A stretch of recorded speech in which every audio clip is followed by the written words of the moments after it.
Salam alaikum. Alors, après l'étude de monde microbien, étude des microbes, ses caractéristiques, des milieux de culture, on a déjà vu les microbes pathogènes.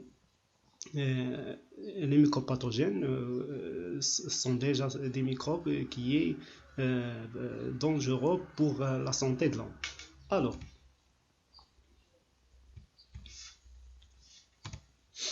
les microbes sont partout dans notre environnement, des bactéries, bien des virus, ou bien des parasites, bien des champignons, etc.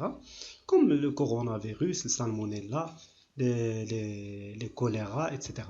Donc, comme introduction, ou bien un problème, comment notre corps lutte contre les éléments étrangers, et plus précisément les microbes. Alors, le système immunitaire donne une réponse immunitaire. Donc il y a deux types principaux de réponse immunitaire. La première réponse, c'est une réponse immunitaire non spécifique, caractérisée par deux caractéristiques essentielles. Donc, première partie, c'est les barrières naturelles. Donc, les barrières naturelles est divisé en deux barrières principales, les barrières mécaniques et les barrières chimiques. Donc, des exemples des barrières chimiques comme les larmes, la salive, le suc gastrique, etc. Les barrières mécaniques, c'est les cils, les trachées, la peau, les muqueuses, etc. Donc, les différentes barrières naturelles, soit chimiques ou bien mécaniques, et opposent ou bien attaquent l'entrée de micro-organismes. La deuxième, c'est la réaction inflammatoire. Donc, la réaction inflammatoire, donc au niveau d'inflammation de la palais, ou bien c'est une flamme au niveau de la peau, il y a le système immunitaire attaque les micro-organismes qui franchissent les barrières anatomiques, donc donne des manifestes par les rougeurs, les douleurs, les gonflements et l'augmentation de la température. Donc, à partir de ce document, on a déjà vu les types des inflammations, donc les micro-organismes, l'entrée de micro-organismes. Alors, il y a des blessures, les plédermes, les globules blancs, les dermes et les globules rouges. Donc, après, les symptômes de l'inflammation. Les symptômes de l'inflammation, c'est le gonflement, la rougeur et la sensation de la chaleur et la douleur. D'accord? Donc, après, la propriété de polynucléaire sont les diapidèses. Donc, les diapidèses, c'est-à-dire l'insulène, c'est la sortie de polynucléaire du capillaire sanguin et se dirige vers les micro-organismes. Alors, la partie principale d'immunité non spécifique, c'est la phagocytose. La phagocytose est assurée par les polynucléaires, comme les polynucléaires ou bien les macrophages, donc pour éliminer les microbes. Donc, il y a des phénomènes phagocytose, donc il y a des étapes. Les étapes, comme vous voulez, l'adhésion, c'est la fixation de bactéries ou bien de microbes avec le polynucléaire. La deuxième, c'est l'ingestion de microbes ou bien des bactéries. La troisième, c'est la digestion. Et le quatrième, c'est le rejet des débris. Donc, la phagocytose, c'est une réponse immunitaire innée et naturelle, et rapide et immédiate. Donc, c'est la première ligne de défense de l'organisme et donc non spécifique parce qu'il agit en tenant pas compte de types d'antigènes, etc. Après, il peut arriver que les bactéries qui se multiplient très rapidement résistent à la phagocytose. Les bactéries vont tendre à envahir l'organisme. Donc, c'est l'infection générale. Donc, c'est une infection générale. La réponse immunitaire, la deuxième partie de la réponse immunitaire, c'est la réponse immunitaire spécifique. Donc, la phagocytose seule, c'est insuffisant pour arrêter la prolifération des micro-organismes. Donc, le corps donne la réponse immunitaire spécifique pour attaquer les micro-organismes. Alors, la réponse immunitaire, il y a deux types. Le premier type, c'est la réponse immunitaire à médiation humorale. Alors, humorale, c'est le rapprochement de l'antigène. Donc, l'antigène, c'est tout corps étranger capable d'induire une réponse immunitaire. Donc, par exemple, le sang non compatible ou bien les microbes, etc. Donc, les micro-organismes en général. Alors, pour bien comprendre la réponse immunitaire à médiation humorale, donc on va analyser cette courbe-là. On va analyser cette courbe. Donc, il y a des questions. Que représente-t-il la toxine tétanique pour le corps de la personne atteinte? Donc, le toxine tétanique, que représente? Le toxine tétanique est un antigène, un sort ajnabi, non soi. Donc, B, analyser les deux courbes. Donc, comme vous avez déjà vu, il y a deux courbes au niveau de graphe dans l'infection par les bacilles tétaniques et le nombre de jours après l'infection. Alors, donc, de 0 temps vers 6 jours. De 0 jours vers 6 jours. On observe que le taux de toxine tétanique augmente puis diminue légèrement. D'accord? Augmente puis diminue légèrement. Alors, bien après 5 jours, on observe la partition des anticorps. La partition des anticorps. Puis, le taux augmente. Et quand le taux des anticorps augmente, celui des toxines est diminué. On dit que c'est une neutralisation de corps étrangers. D'accord? La neutralisation de corps étrangers. Donc, en présence d'un antigène, le corps déclenche une réaction immunitaire. Donc, le corps déclenche une réaction immunitaire en présence d'un antigène, le non-soi. D'accord? Donc, on va expliquer cet exercice pour bien comprendre. Donc, l'exercice se forme des expériences. Alors, première question, expliquer les résultats obtenus. Donc, la première expérience, donc la souris saine, donc 15 jours plus tard, on va injecter avec le toxine tétanique, donc la mort de la toxine, de la souris. La mort à cause de tétanos. Le tétanos, c'est une bactérie, c'est injecté par la toxine tétanique.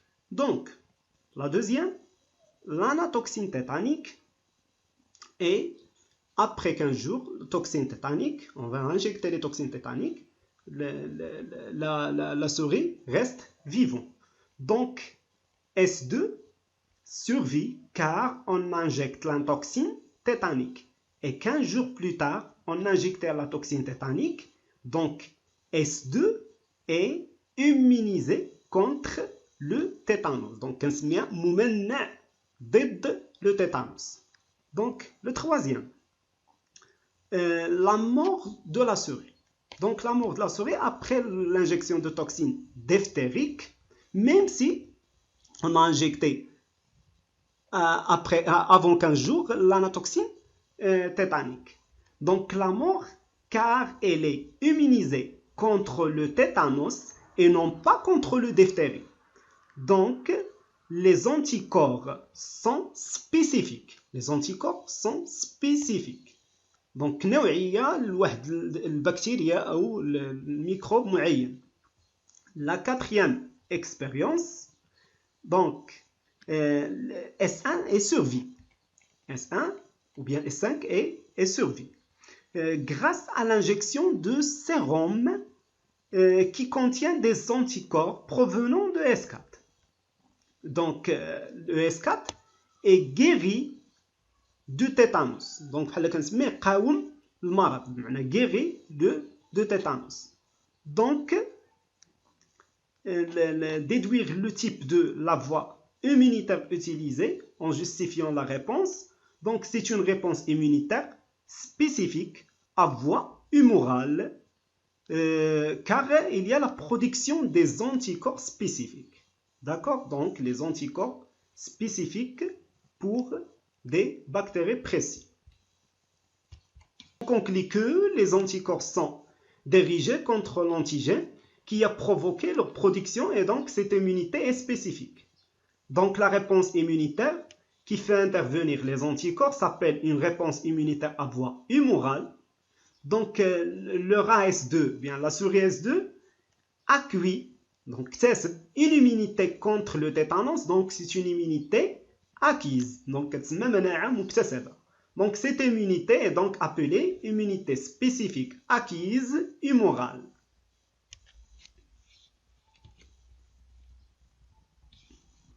Alors, donc, après l'injection de la bactérie, donc c'est lymphocyte, ça c'est une lymphocyte de type B. Donc, lymphocyte B, donc après l'activation de lymphocyte B, il y a la multiplication de lymphocytes. Donc après, le lymphocyte B actif, ici différencié en lymphocyte producteur des anticorps.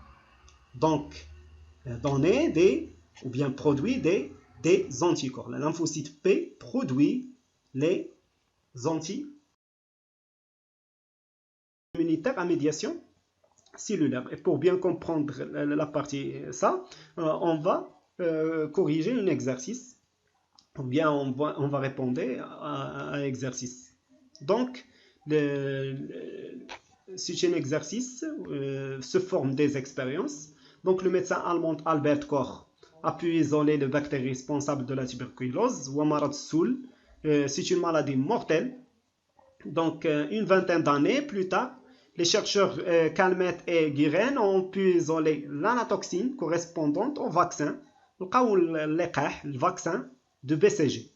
Alors, on va répondre aux questions, expliquer les résultats et s'agit-il d'une réponse immunitaire ou bien non et identifier le type de réponse immunitaire.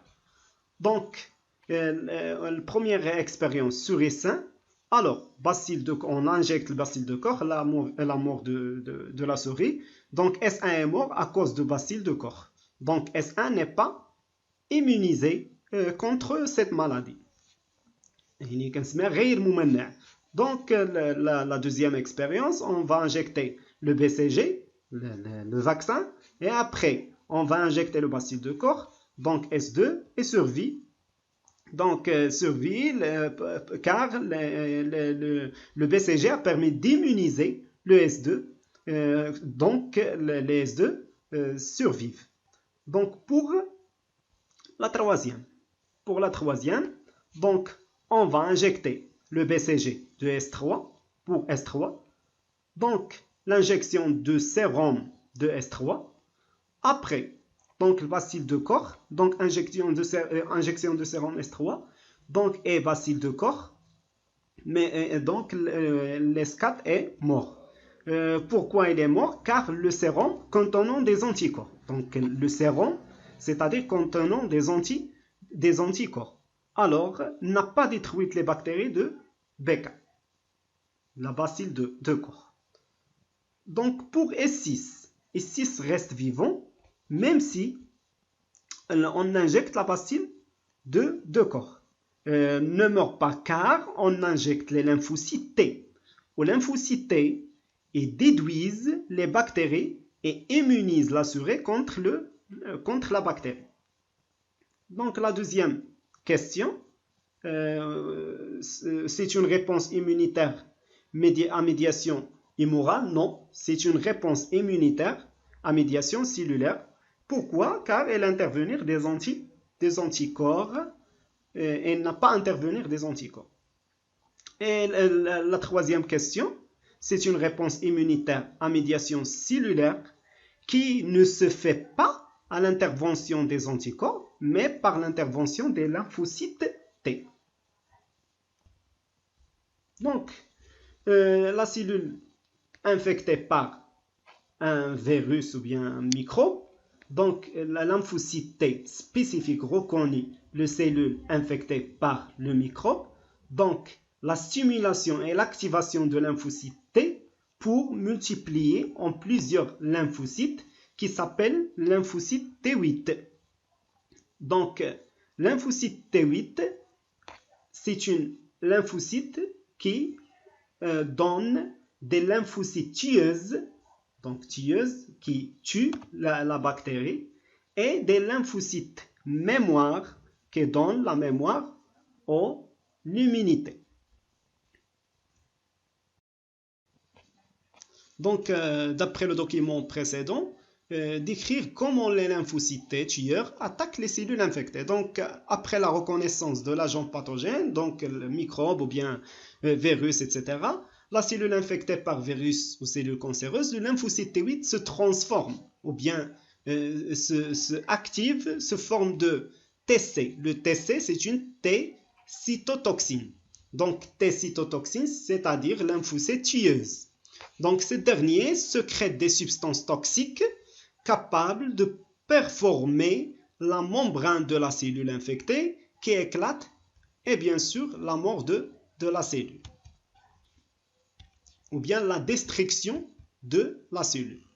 Donc, en conclusion, la réponse immunitaire à médiation cellulaire est caractérisée par des réponses immunitaires spécifiques, des réponses immunitaires acquises et tardives, et la présence, plus important, la présence de mémoire immunitaire et l'intervenir de lymphocytes T8 qui entraîne la destruction et l'élimination des cellules infectées.